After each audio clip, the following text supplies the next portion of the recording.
Hello and welcome guys to the IYF education. Guys ये जो आज की वीडियो होने वाली है अपनी, वो बेसिकली बताने वाला हूँ मैं इसमें कि इंग्लिश का पेपर जो क्लास 10th का है उसको हम सॉल्व कैसे करें। दोनों बच्चों के लिए बताऊँगा। पहला वो जो पढ़ लिख कर जा रहे हैं, मतलब जिनकी तैयारी पूरी है, पूरा सिलेबस करा हुआ है जिन्होंने, और दूसरा वो जिन्होंने कुछ भी नहीं पढ़ा अभी तक, फिर भी वो पास कैसे हो सकते हैं एटलीस्ट, वो भी बताऊँगा। तो वीडियो में बने रहे मेरे साथ। चलिए शुरू करते हैं। तो गाइस आपको पता होगा सेक्शन ए जो है वो 15 मार्क्स का आता है, जिसके अंदर आपके 2 पैराग्राफ होते हैं अनसीन, और उसके आंसर्स करने होते हैं हमें। तो सबसे पहले अगर मैं बात करूं पहले पैराग्राफ की, तो जैसे कि आपकी स्क्रीन पे दिख रहा होगा आपको, ये पैराग्राफ है पूरा, और इसका जो पहला क्वेश्चन है पहले वो पढ़ने की कोशिश करते हैं और फिर उसको ढूंढते हैं पैराग्राफ में कहाँ मिलेगा वो हमें। तो लिखा हुआ है most Indian women mostly wear silver. तो अगर मैं इसको ढूंढूँ तो ये बेसिकली मुझे first, second, third, fourth and fifth line में मेरा स्टार्टिंग में देखो क्या लिखा हुआ है, most Indian women she was wearing silver. Same मिल गया लाइन आपको। तो बेसिकली उससे आगे के वर्ड्स को आपको यहाँ पे लिखना है, year stud and was slightly brownish in complexion. तो यानी कि यहाँ पर आपको कहाँ से कहाँ तक लिखना है, तो आपको ईयरबड से लेकर इन कॉम्प्लेक्शन तक लिखना है। आपके बेसिकली 1 नंबर आ जाएगा। उसके बाद है complete the sentence given below with the help of option that follows. The young women seem to be a foreigner because. अब यहाँ पे लिखा हुआ है कि जो यंग वुमेन है वो फॉरनर लग रही है, क्यों लग रही है। तो ज़रा ढूंढते हैं कहीं पे लिखा हुआ है कि इस तरह का कुछ वर्ड। तो ज़रा आप देखो कि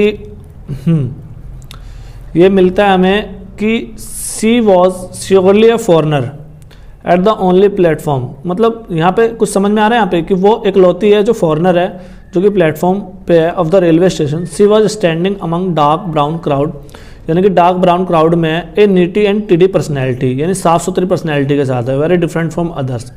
तो ज़रा देखें नीडी एंड टिडी लिखा हुआ है कहीं पर, तो देखो ये लिखा हुआ है ऑप्शन बी के अंदर, unlike others she was neat and टिडी।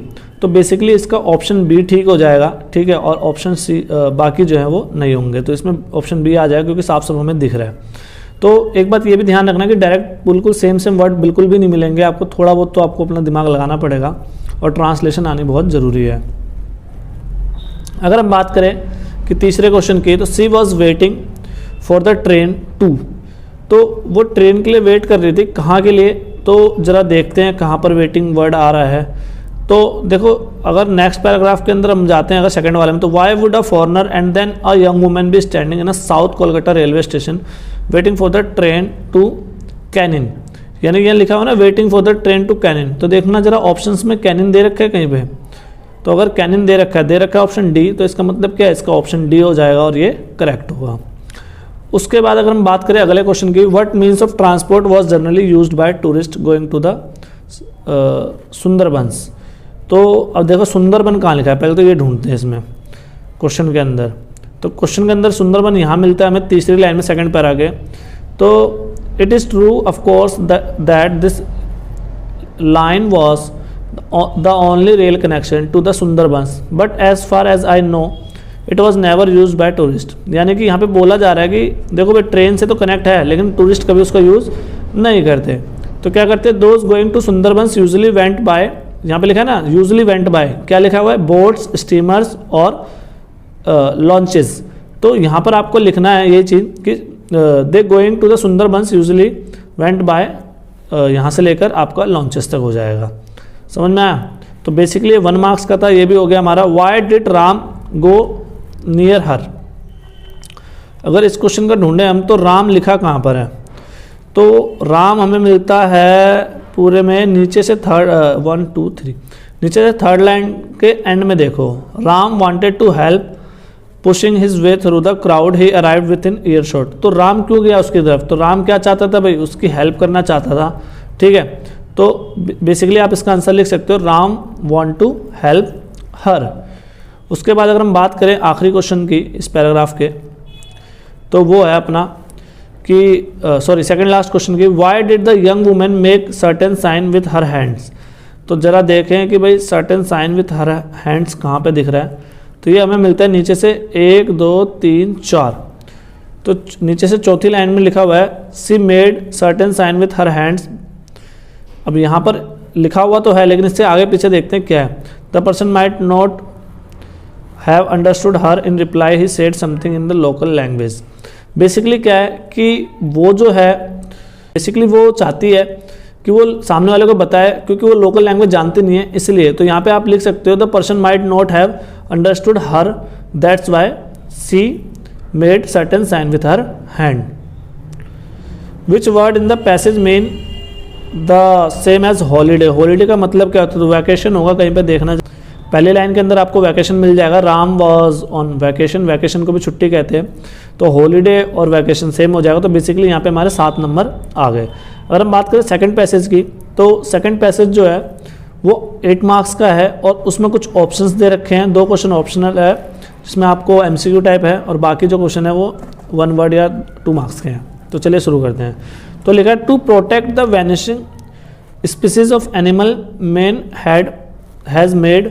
अब भाई जो बेसिकली वैनिशिंग स्पीसीज वो होते हैं जो गायब हो जाते हैं, विलुप्त होने वाले हैं, तो उनके लिए लोगों ने क्या करा है, तो बेसिकली हम लोगों ने क्या करा भाई, जंगल्स बनाए हैं, जूस बनाए हैं, सेंचुरीज बनाई है, केजेस बनाए हैं। तो जरा national park and sanctuaries has been set up. तो यहाँ देखो, आप देखो 1 2 3 तीसरी लाइन में आपको लिखा हुआ है national park and sanctuaries have been set up. तो यहाँ पर देखो ऑप्शन में नेशनल पार्क दे रखा है, नहीं दे रखा है, तो बेसिकली यहाँ पर क्या आ जाएगा, सेंचुरीज आ जाएगा। तो पहले का ऑप्शन हो जाएगा सी। अगर हम बात करें आगे, तो consider that every animal is important. तो भाई कौन करता है, जूलॉजिस्ट करते हैं या पॉलिटिशियन या ऑल ह्यूमन हंटर्स। तो बेसिकली इसमें आ जाएगा आप, तो बेसिकली इसमें जूलॉजिस्ट आ जाएगा, ठीक है। तो ऑप्शन ए हो जाएगा करेक्ट। उसके बाद अगर हम बात करें कि क्या नाम है, in India the population of tiger is increasing in. तो अब देखो यहाँ पे पॉपुलेशन ऑफ टाइगर के बारे में कहाँ लिखा हुआ है, पहले ढूंढो टाइगर कहाँ लिखा हुआ है।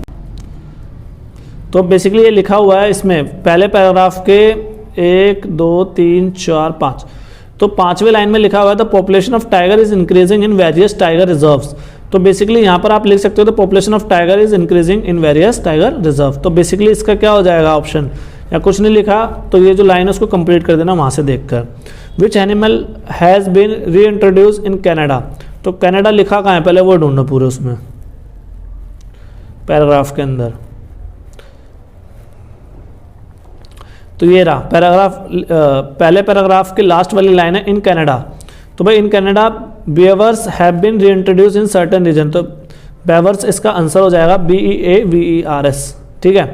तो ये इसका 1 वर्ड में आंसर लिख देना है। उसके बाद है why are we cutting down our forest. तो भाई इसके लिए आंसर आपको ढूंढने की जरूरत भी नहीं है, खुद भी बना के लिख सकते हो। फिर भी अगर ढूंढना चाहो आप तो नीचे से सेकंड पैरा के अंदर देखो, forest are been cut to get more land for agriculture so the land that enough food can be made available to the growing population. तो यहाँ से यहाँ तक लिख सकते हो आप, ठीक है। उसके बाद अगर हम बात करें why are most animal allowed to die. भाई ज़्यादातर एनिमल को मरने के लिए क्यों छोड़ देते हैं, तो देखो इसका जो आंसर है ये लिखा हुआ है आपका सेकंड पैराग्राफ में, they allowed to die out because nobody can make any financial gain out of them. तो बेसिकली वो पैसों के चक्कर में उसको मरने के लिए छोड़ देते हैं। Which word in the passage means the same as a period of 10 years. तो बेसिकली क्या है कि 10 ईयर का मतलब क्या होता है, तो यहाँ पे डेकेड लिखा होगा, ठीक है। तो डेकेड ढूंढ लेना, डेकेड कहीं पे भी लिखा हो तो उसका मतलब क्या होता है, 10 ईयर होता है, ठीक है।